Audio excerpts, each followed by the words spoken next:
nós estamos aqui com o pastor Arlindo, nos dando a honra da sua presença. Ele vai estar trazendo uma palavra ao nosso coração.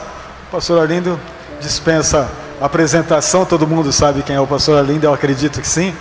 É o pai do Rodrigo, sogro da Camila, e quem mais? Do André, do Geraldinho, Davi, vô do Davi. Pastor, fique à vontade. Obrigado, querido.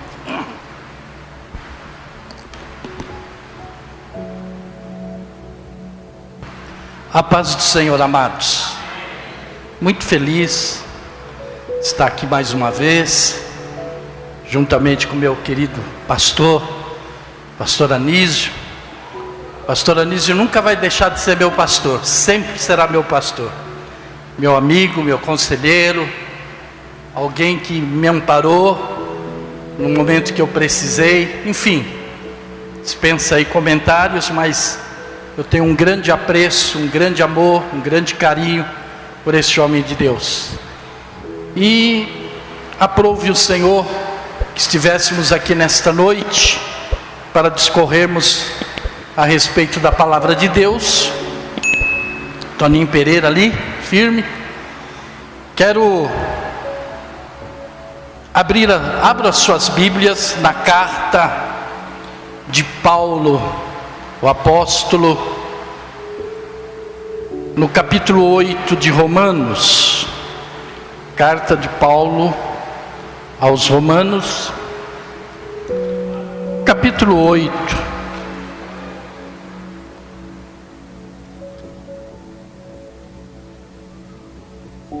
Não me prolongarei muito, serei breve. Eu quero falar nesta noite sobre a manifestação dos filhos de Deus. Todos nós que aqui estamos, fomos chamados para uma missão, e é sobre isso que eu quero falar nesta noite. Queridos, aqui no capítulo 8 de Romanos, estarei lendo apenas 2 versículos, o 18 e o 19.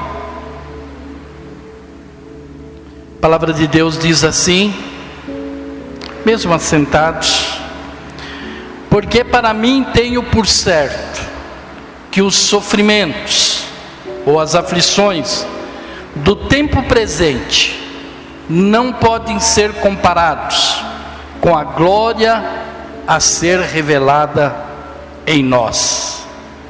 A ardente expectativa da criação aguarda a manifestação dos filhos de Deus.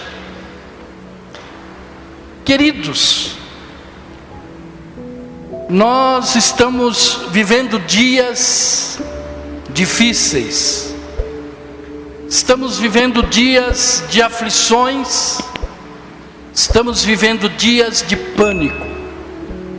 Talvez nós aqui em São José do Rio Preto, embora ainda uma cidade grande, mas uma cidade do interior, mas nós vemos o pânico que o povo vive nas grandes cidades, nas grandes capitais, São Paulo, Rio de Janeiro. Ainda ontem nós vimos alguma coisa nesse sentido. Então, a humanidade, o homem, o ser humano, nós vivemos dias difíceis. Nos deparamos com situações que há 30, 40, 50, posso falar, né? Porque eu já cheguei nos 70, 50, 60 anos atrás, nós nem sonhávamos.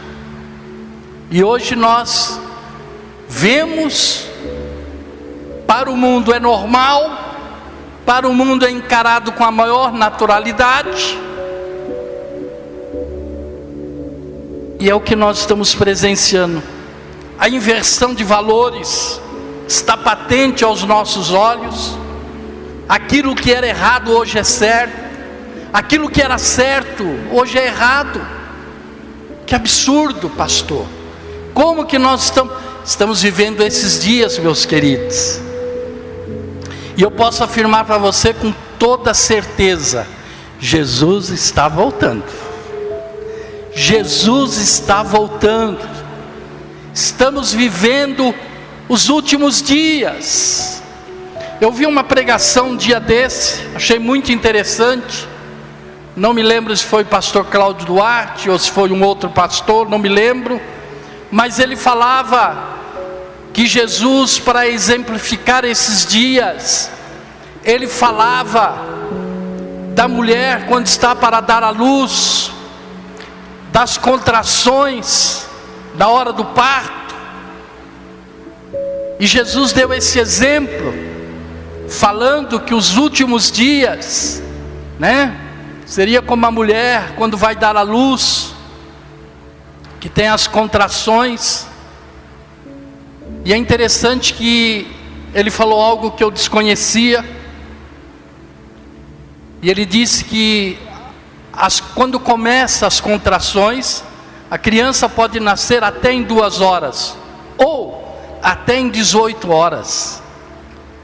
E naquela mensagem ele dizia assim: qual é a hora que Jesus está agora?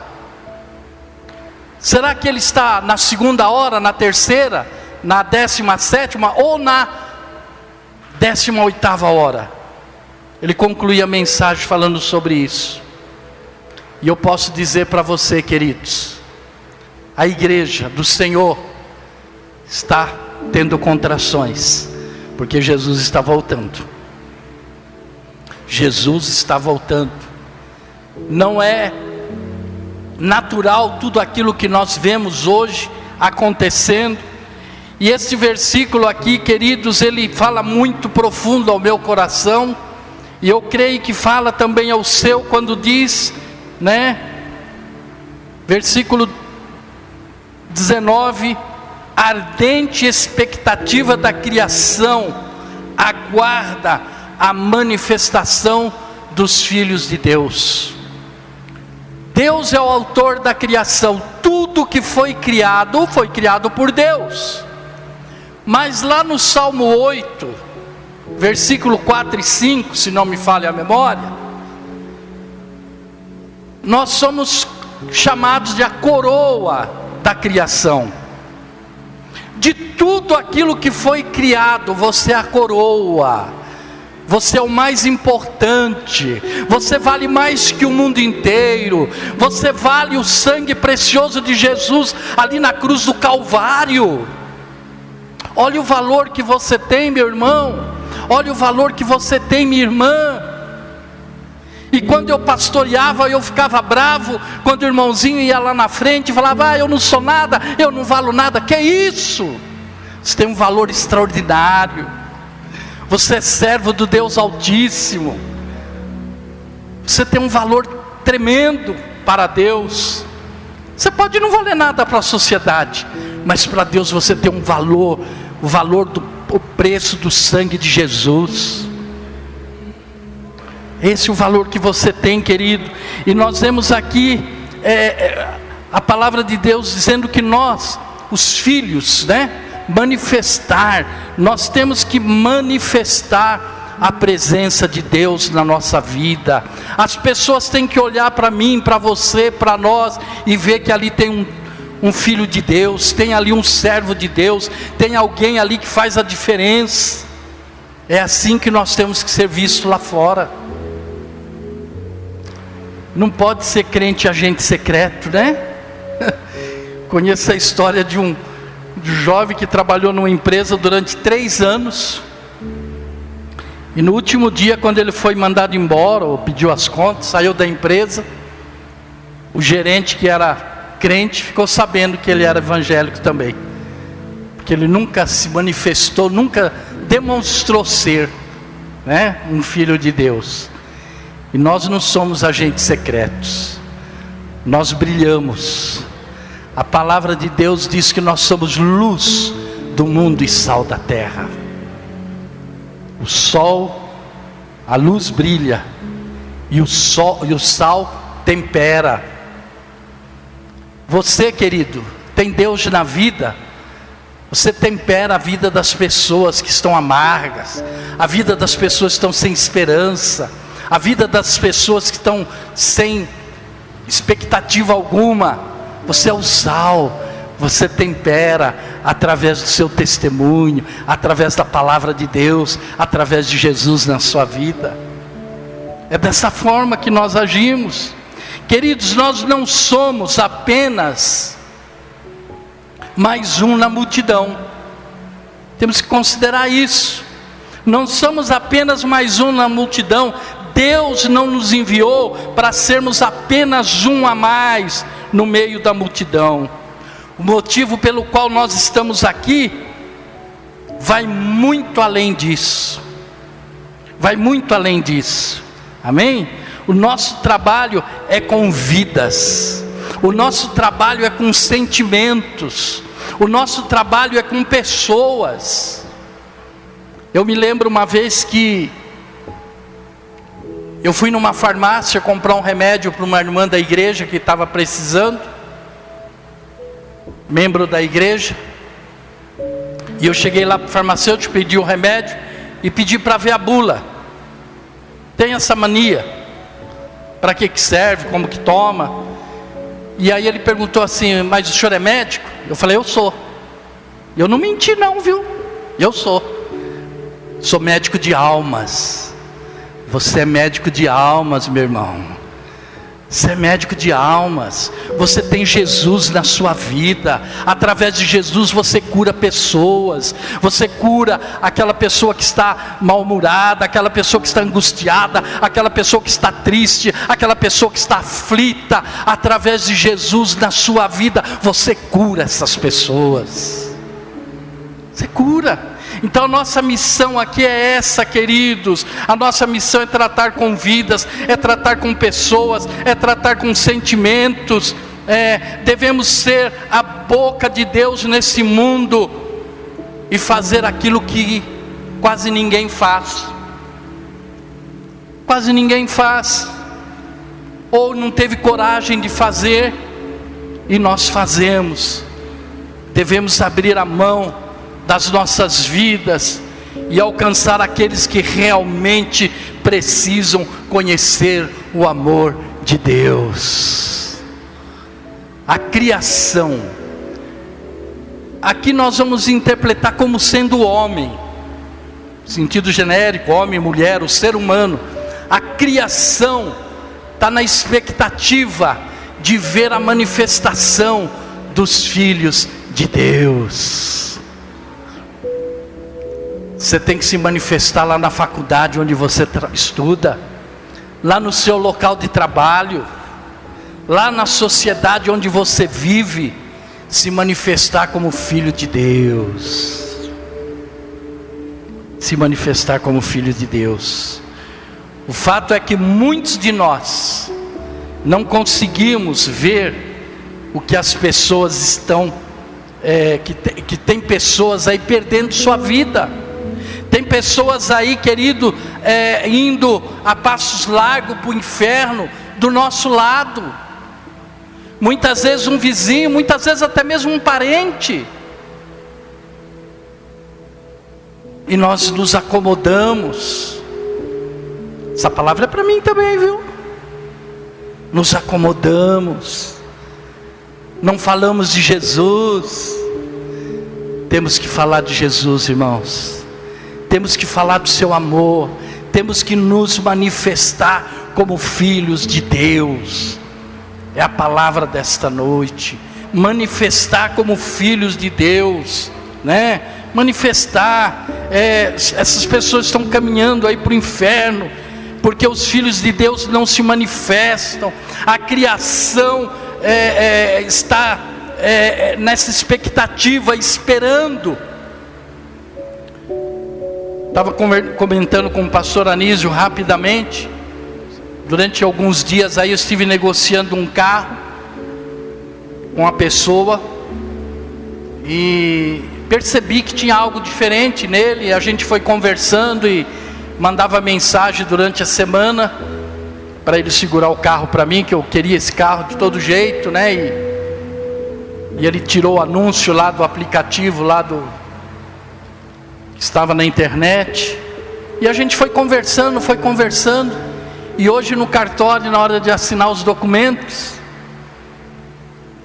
eu fiquei do lado dele ali aguardando a chamada. Eu falei, rapaz, ele falou, o senhor está ansioso para pegar esse carro, né? Eu falei, realmente eu estava, porque eu quero viajar com a minha esposa. Pastoreei mais de 35 anos. A gente não viaja. A igreja, olha lá o cabelinho dele lá, branquinho. A igreja desgasta, irmãos. Glória a Deus por isso, né? Nós não estamos preocupados com isso aqui na terra. Pastor Anísio não está esperando nada daqui. O galardão dele está lá em cima. Mas eu não tinha tempo. Tinha tempo para mim, para a família, para sair com a esposa. E agora de 3 anos para cá a gente está viajando. Vai para o hotel, fica uma semana, né? Descansando, curtindo. Está sendo muito bom. Então eu falei para ele isso. Falei, 35 anos de ministério e tal, né? Ah, o senhor é pastor, né? Pela graça de Deus. Aí conversamos um pouco ali. Ele falou que tinha uma célula na casa dele com 5 famílias, que estava buscando a direção de Deus. Bom, evangelho.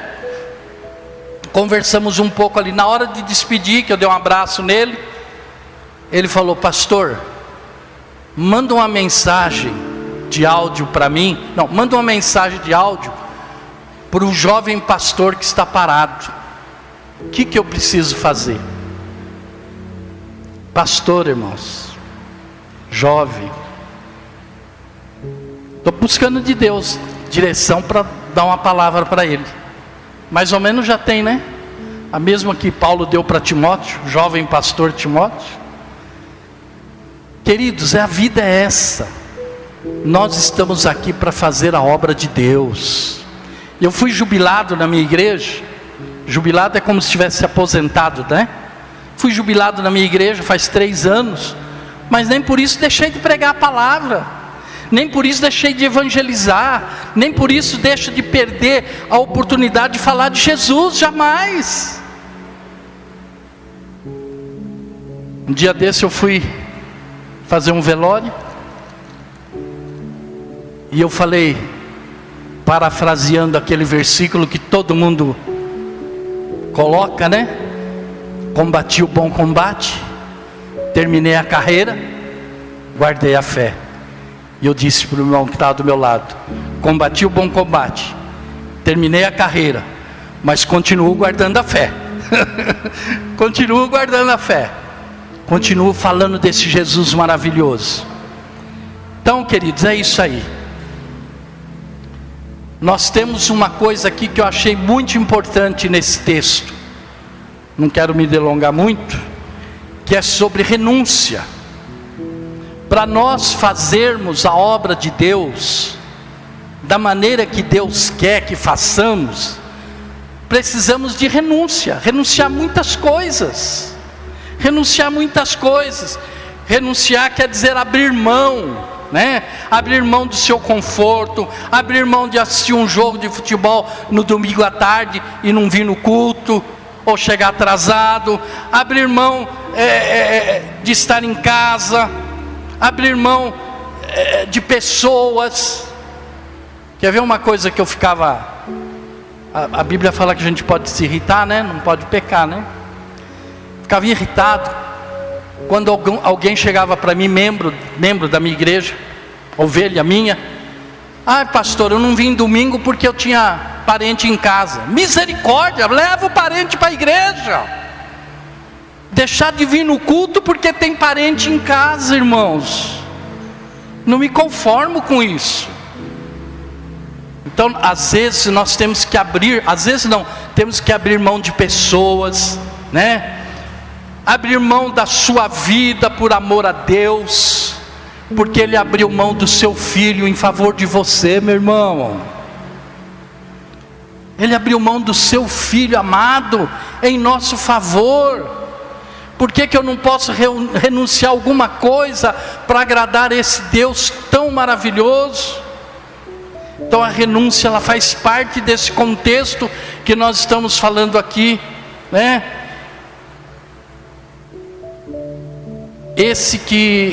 Questão de renunciar vontades, enfim, né? A palavra de Deus diz que aquele que perder a sua vida, achá-la em Cristo Jesus, né? Achá-la em Cristo Jesus. Queridos, nós estamos aqui porque nós somos filhos de Deus. Nós temos esse privilégio. Sabe o que é isso? Privilégio de ser chamados filhos de Deus. Um privilégio. Sabe outro privilégio que você tem? Que você é a coroa da criação. Pare um minuto, um segundo, pense tudo que Deus criou: sol, lua, terra, planetas, enfim, estrelas, coisas maravilhosas, flores das mais lindas. De tudo que Deus criou, você recebeu o título de coroa da criação. Coroa da criação. De tudo que Deus criou, você é o mais importante. Vale a pena servir esse Deus ou não? Vale a pena servir esse Deus, né? Queridos, não é fácil, né? Não é fácil, mas foi para isso que nós somos chamados. Para habitar em terras jamais habitadas, para alcançar lugares altos, para conquistar pessoas para o reino de Deus, enfim, chamados para fazer a diferença, chamados para nos manifestarmos como filhos de Deus. Essa é a razão da mensagem, essa é a tônica da mensagem. Eu, você, nós fomos chamados para nos manifestarmos como filhos de Deus, neste mundo tão cruel, nesse mundo tão tenebroso. Fomos chamados para manifestar que somos filhos de Deus. Amém, queridos? Eu louvo ao Senhor, eu agradeço meu amigo pastor Anísio, que nos concedeu essa oportunidade de, em breves palavras, falarmos aquilo que Deus tinha colocado no meu coração. Que você saia daqui nesta noite com esta convicção, que você é muito importante para Deus. Que você saia com esta convicção de que você foi chamado para manifestar-se como filho de Deus. É isso que a palavra de Deus falou aos nossos corações nesta noite. Posso fazer uma oração, pastor? Vamos nos colocar em pés. Grande Deus, eu te louvo. Pai, eu te agradeço. Te agradeço pelo privilégio de ser teu filho. Te agradeço, Senhor, pela oportunidade que o Senhor me concede de me manifestar neste mundo tenebroso como teu filho. Pai querido, que através da minha vida, que através da nossa vida, que através da vida desta igreja, desse pastor que conduz esse rebanho, o teu nome seja glorificado, teu nome seja manifesto, a tua vontade se realiza em nossas vidas. Pai querido, abençoa esta igreja, essas ovelhas que estão sob o pastoreio do pastor Anísio. Sê com teu filho, sê com teu servo, abençoando, capacitando-o cada vez mais. Abençoa os seus líderes, seus liderados, abençoa os obreiros desta igreja, abençoa cada ovelha, Senhor, desde a mais tenra idade até o mais idoso, que seja abençoado e alcançado pela tua graça e pela tua misericórdia. Também eu te peço nesta noite ousadia, ousadia para falar do teu amor, ousadia para pregar a tua palavra, ousadia para manifestar como filho de Deus. Eu oro e abençoo o teu povo, em nome de Jesus.